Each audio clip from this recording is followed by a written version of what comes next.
one of the people said to me, do you really want to do a movie where the Oompa Loompas are black pygmies working for a white boss? It's like something out of the Civil War. And I said, you know, you have a very good point. I don't think that the Oompa Loompas should be black pygmies. I agree with you. He said, so they said, well, what are you going to do about it? And I said, well, let me think.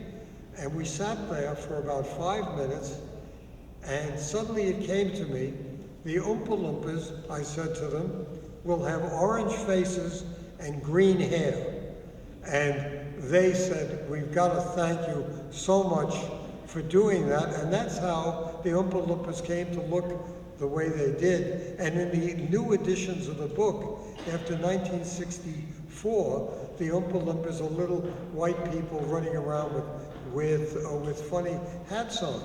And then, as the group of people were leaving, one of them turned to me. This is interesting at that time. And they said to me, do you know who Mr. Charlie is? And I said, no, but I have a feeling I'm going to find out. And he said, Mr. Charlie is the name they gave the boss on all southern plantations before the Civil War. He was called Mr. Charlie. I said, guys, I've given you the Oompa Loompas. I can't give you everything, but I said, let me think about it. And after they left, I said, you know what? I think the movie should be called Willy Wonka and the Chocolate Factory, because it's a better name. Because the book is really about Willy Wonka. It's not about Charlie. So right then and there, I changed the name of the movie to Willy Wonka and the Chocolate Factory. I thought that if people saw the movie, they'd say, I saw Willy Wonka, and people would know what they were talking about.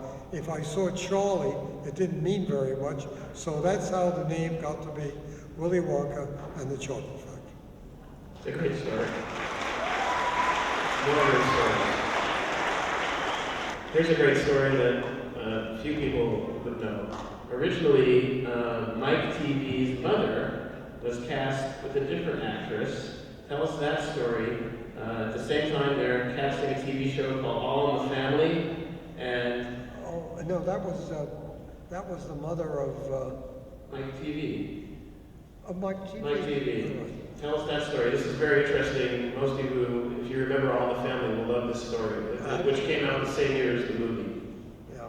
Now, when we cast the picture, there was, well, I had to go and pick the actors that we wanted for the parents of the children. And a woman came in, and she was a marvelous actress, and I said, that's the perfect mother for Mike TV. There was a woman that came in, Jean Stapleton, a marvelous actress, and she said, well, I don't know if I want to be the mother in the movie. She said, can I call you back? I said, but this is going to be a great movie, and you're going to go to Munich. We're going to shoot it in Munich, and it's a great opportunity for you. You've never had a big part before. You've got to be the mother. And she said, let me call you back tomorrow. And she called me back tomorrow, or the next day, and she said, I'm sorry, I can't be the mother in the movie. And I said, why? She said, because they've offered me a TV series. I said, TV series? This is a movie, a big movie in the theaters. She says, I think I'm going to take the TV series. And I said, you're making a mistake. And she said, no, I don't think I am. And her name was Jean Stapleton, and she was the wife in All in the Family, and she went on to be extremely famous, extremely wealthy, and she made the right decision. She didn't play the mother in Willy Wonka. Of course, the movie is brilliantly cast, from Gene Wilder to the parents to all the children, and you went to make the movie. Why did you choose to shoot the movie in Germany to begin with? Why that decision? And also, when you shot there, I think everyone will agree that as a kid, everyone wants to go into that chocolate room. So how did you design that beautiful chocolate room with Harper Goff?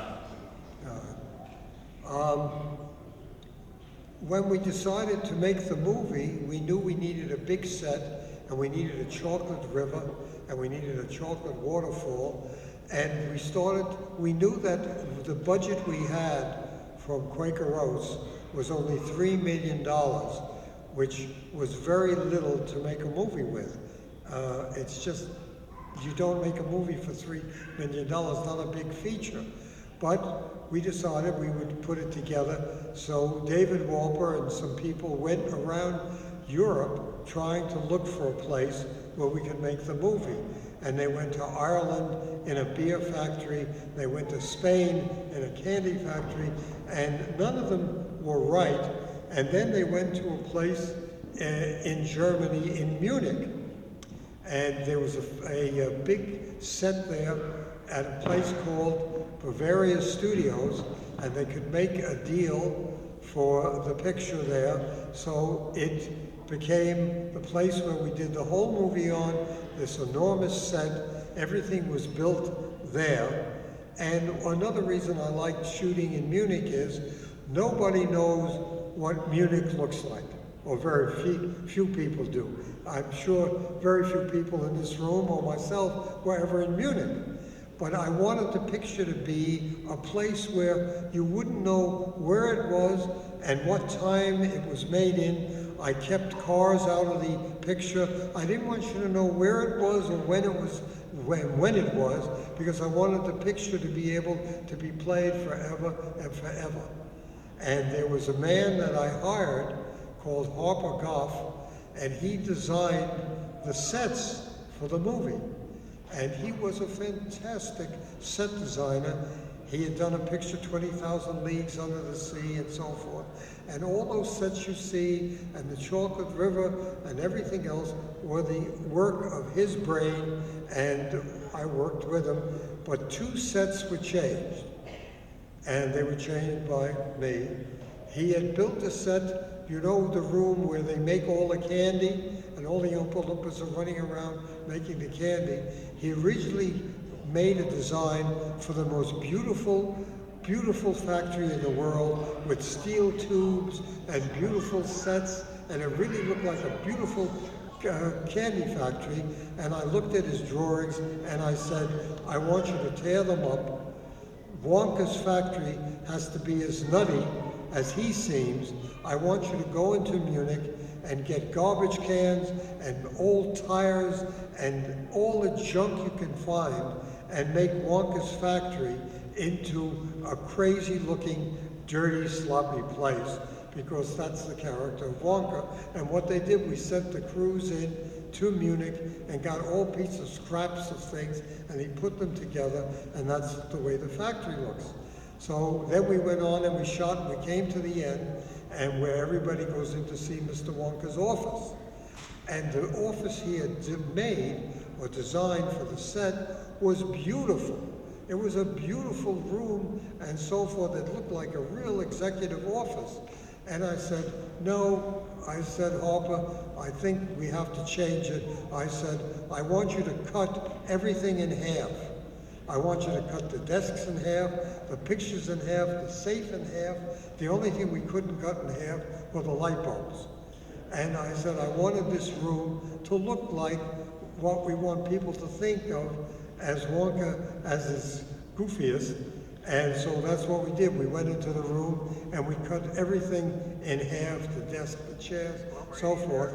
And that's the look that we finally achieved. And isn't it true that the only part of the film not shot in Germany is the opening of the film? And if you guys aren't hungry right now, you're going to be in about 5 minutes. Because the opening of the film is when you see all the chocolate being made in the factory, and the chocolate's being poured, and the bars are coming out. And wasn't that shot the very, very opening of the film? Oh, the credit sequence? You mean the titles? The title sequence. Yeah, the titles of the film, all the chocolate coming out, were shot in factories in this area. Down in Orange County, I went to factories that made chocolate, and I shot footage of chocolate being made in Los Angeles to be the background for the opening titles.